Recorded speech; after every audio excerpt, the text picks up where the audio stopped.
పశువునే స్వామి కొన్ని తప్పులు చేయవలసి వచ్చింది అని శంకరుడు కూడా పశువుతో పోల్చుకున్నారు. పశువు అంటే ఆవుని కాదండి, అజ్ఞాని అని అర్థం, ఏమీ తెలియని వాడు అని అర్థం.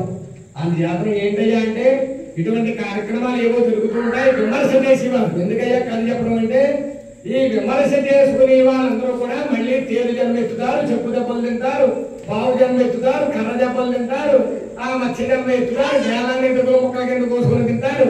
ఇలా అనేక జన్మలు ఎత్తుకోవడమే. ఒక్క ఎవ్వరికీ లేనటువంటి సుఖం ఒక్క మానవ జన్మకి.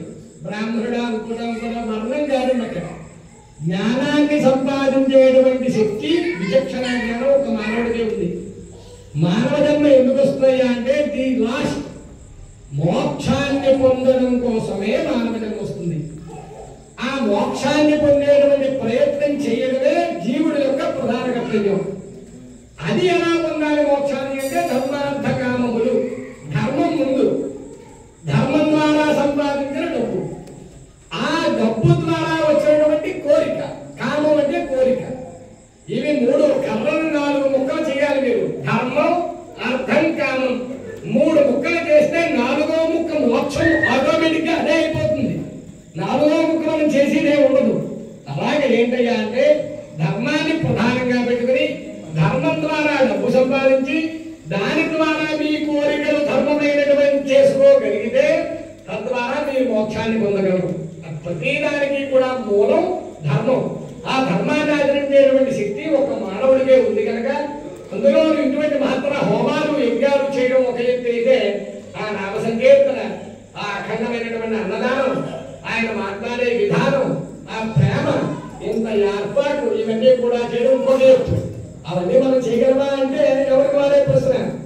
చేయగలిగిన వారు ఉండొచ్చు, చేసే ప్రయత్నం చేయకపోవచ్చు, కొంతమంది చేసే శక్తి లేకపోవచ్చు. చేసే శక్తి లేని వారు ఏం చేయాలి? చేసేటువంటి మంచి పనికి సహాయం చేయాలి. అంతేగాని ఏదో చెట్టు మీద రాళ్ళు అయిపోతూ మామిడికాయ ఉన్నాయి కదా అని మనకి మామిడికాయ ఎవరికైతే మార్కెట్లో కొనుక్కోవాలి.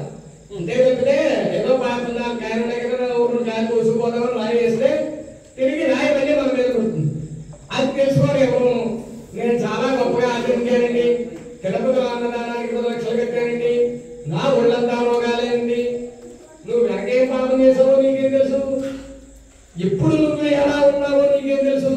ఎలా వస్తుందయ్యా నీకు ఈ యొక్క కర్మ ఫలితం అంటే, మన వెనక చేసినటువంటి పాపకర్మలు ఏమైనా ఉంటే ఈ చేసినటువంటి మహత్తర యజ్ఞాలు యాగాల వల్ల క్షయము కలిగి ధర్మాన్ని సంపాదించుకుని ఆ ధర్మము ద్వారా భగవంతుడి యొక్క ప్రేరణతో ధర్మమైనటువంటి కోరికలు కోరడం. కోరిక తప్పేం కాదు, ధర్మమైనటువంటి కోరికలు. భగవంతుడే చెప్తాడు కదా, అడిగితే అమ్మాయిగా పెట్టమంటారు. అలా ఏంటంటే ఏదో లౌకికంగా కొన్ని మాటలు ఉన్నాయి కనుక అటువంటి మహత్తర కార్యక్రమం పదే పదే ఎందుకయ్యా చెప్పడము అంటే, చాలా దగ్గరగా ఉన్న వారందరూ కూడా మంచి భావనతో ఆశ్రమానికి రండి. ఎక్కడో కాదు దత్తుడు మీ దగ్గరే ఉన్నాడు అనేటువంటి భావనతో ఆశ్రమానికి రండి. మీరు మీ శరీరానికి ఇబ్బంది లేకుండా ఏ పని చేయగలరో ఆ పనిని సహాయ రూపంలో భగవంతుడి సేవగా చెయ్యండి. అంతే తప్పితే అనేక విమర్శలు ఒక్కొక్కడు ఒక్కొక్క రకం చెప్తాడండి. ఎవరి మాటలు ఎవరు అంతా అన్ని మీకే తెలుసు. మీ అందరికీ కానీ మైక్ ఇచ్చారంటే నాకంటే బాగా చెప్పగలరు మీరందరూ. మీకు మైక్ అవకాశం లేదు కాబట్టి ఏదో నేను చెప్తున్నాను కాబట్టి మీరు వింటున్నారు. ఇది ఇందులో భూమి మీద మానవుడికి తెలియని ఏదీ లేదండి. అయితే వచ్చిన చిక్కు ఏంటంటే చేసి చావడం. అది చేయడానికి చేద్దాం అనుకుంటాడండి, చేయడు. అక్కడే వస్తుంది చిక్కంతా లంపడం అంతా కూడా మోహం. విధీయం ఆ మోహం అంతా కూడా అభస్త్రేయం రమించడం, మోహం వెంతడు చెడదు అన్నట్లుగా ఏదో శ్లోకం చెప్పినట్టుగా ఎన్ని కబుర్లేగా చెప్పొచ్చండి. ఆచరణ చేయడానికి వచ్చేసరికి అనేక సమస్యలు వస్తాయి. ఆ సమస్యలకి ఉన్నటువంటి మూలం ఏమిటో, సమస్య తీరడానికి గల ప్రయత్నం ఏమిటో మనం చేసుకుని ఉన్న సమస్యలు పక్కన పెట్టి భగవంతుడు కార్యక్రమం చేసేటువంటి ప్రయత్నాన్ని చేయడమే మానవుడి యొక్క ప్రధాన కర్తవ్యము. ఇటువంటి చక్కని పరమ పవిత్రమైనటువంటి ప్రదేశంలో భగవంతుడు గురు కటాక్షమ చేత, మా గురువు గారి యొక్క పరిపూర్ణానుగ్రహం ఇదంతా కూడా నాదేం మాటలు లేదు ఇందులో. నేను మానవ మాత్రుడిని, నేను అనేక తప్పులు చెప్పచ్చు సభలో. అయితే మీరందరూ కూడా నా కుటుంబ సభ్యులుగా భావన చేసి ఈ యొక్క జరిగిన కార్యక్రమం గురించి మా సత్యనారాయణ శర్మ బాబీ గారు ఎవరు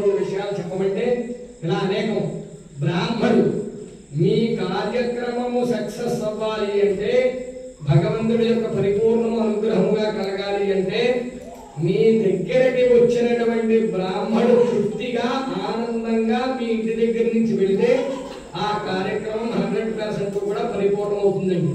అందులో ఎటువంటి సందేహం లేదు. మన 1000 ఉండ్రాలకి 999 ఉండ్రాలు వేసి ఉండొచ్చు. 1000 ఉండ్రాలని హోమం చెప్పాం, అందులో దోషం వస్తుంది. ఈ దోషములన్నీ కూడా పోగొట్టి పరిపూర్ణమైనటువంటి భగవద్ అనుగ్రహాన్ని కలగజేసేది ఒక్క బ్రాహ్మణుడు. ఆ బ్రాహ్మణుడు తృప్తిగా హాయిగా ఆనందంగా మీ దగ్గర నుంచి వెళ్ళేటువంటి ప్రయత్నాన్ని మీరు చేయగలిగితే చాలా చాలా దగ్గరగా భగవంతుడికి మీరు అందరూ కూడా ఉన్నట్టే. ఏదో మా గురించి మేము చెప్పామనుకోకండి, ఇవన్నీ కూడా వేదాల్లో చెప్పినటువంటి మాటలు. ఇది అంతా కూడా కేవలం మీరందరూ చరించాలి అని, శ్రీపతి గారు చేసే కార్యక్రమంలో మీరందరూ కూడా వారికి సహాయ సహకారాలు అందించాలి అని, పరిపూర్ణంగా దత్తాత్రేయస్వామి వారి అనుగ్రహం మీ అందరి యందు కూడా ఉండాలి అని, కొంచెం ఎక్కువ శ్రీపతి గారికి ఉండాలి అని. ఎందుకంటే ఆయన డ్రైవర్, మార్గాన్ని చూపించేటువంటి వ్యక్తి. ఆయన సవ్యంగా ఉంటే బస్సులో మనం హాయిగా పడుకున్నా 50 మందికి ఇబ్బంది ఏమడదు. ఆయన బస్సులో ఎక్కుతూ పడుకున్నారంటే ఏమవుతుందో మీకు తెలుసు, నేను చెప్పక్కర్లేదు. అందుచేత ఏమంటే దారి చూపించేవాడు మంచివాడు అయి ఉంటే మన జన్మని చాలా సులువుగా కృతార్థత చేసుకోగలుగుతాం. అటువంటి సులభమైన మార్గాన్ని మనకి శ్రీపతి గారు ఏర్పాటు చేసి ఉన్నారు కనుక ఆ మార్గం ఆయన చూపించి మీరు నడిచి వెళ్ళిపోతారు. ఆయన వెనకాల నడవడమే మన పని. ఆయన ముందున్న ముళ్ళు డొంకలు డోళ్ళు మొత్తం అన్ని కూడా తీసేసి మార్గం సులభం చేస్తున్నారు. ఆయన వెనకాల అడుగుడు వేయడమే మనకేం ఇబ్బంది లేదు. తార్ రోడ్డు సిమెంట్ రోడ్డు కూడా వేసేసినట్టే ఆయన చేసే పనికి. హాయిగా మనం నడిచి వెళ్ళిపోవడమే. ఇంకా చెప్పాలంటే ఆ సిమెంట్ రోడ్డు మీద వేసవకాలంలో కాళ్ళు కాలకుండా తివాచీ కూడా వేసి తడిపినట్టే. ఈ యాగం మనం అలా అర్థమయ్యేలా చెప్పుకోవాలి అంటే అందుచేత ఏంటంటే మీరందరూ కూడా మంచి మనసుతోటి రండి, మంచి కార్యక్రమాలు చెయ్యండి, శ్రీపతి గారికి సహకరించండి. ఆయన ఒక మాట కూడా నాకు చెప్పలేదు. ఆయన మనసులో కార్యక్రమం, అయ్యా ఆశ్రమంలో నేను మంచి కార్యక్రమం చెయ్యాలి, చేసే ప్రతి మంచి పనికి నాకు అందరి సహాయ సహకారాలు ఉండాలి, దత్తదేవ స్వామి వారి అనుగ్రహంతో నాకు సహాయ సహకారాలు అందించిన వాళ్ళు కూడా అందరూ కూడా సుఖంగా ఉండాలి తప్పితే నాకు మరొక కోరిక ఏమి కూడా లేదు అని వారు చెప్పారంటే ప్రత్యేకంగా ఇవి చెప్పి ఆయన నాకు ఏదో చెప్పి నేను మీకు చెప్పినటువంటి విషయాలు ఇవి కూడా కాదండి. ఇది కూడా సత్సంగమే, ఇది కూడా మంత్రం చెప్పినట్టే. మంత్రం చెప్పుకుంటూ పోతే మీకు ఏమర్థం అవుతుంది ఇక్కడ ఏం జరిగిందో. అటువంటి శాంతి కళ్యాణ మహోత్సవంలో ఈ మాత్ర యజ్ఞాన్ని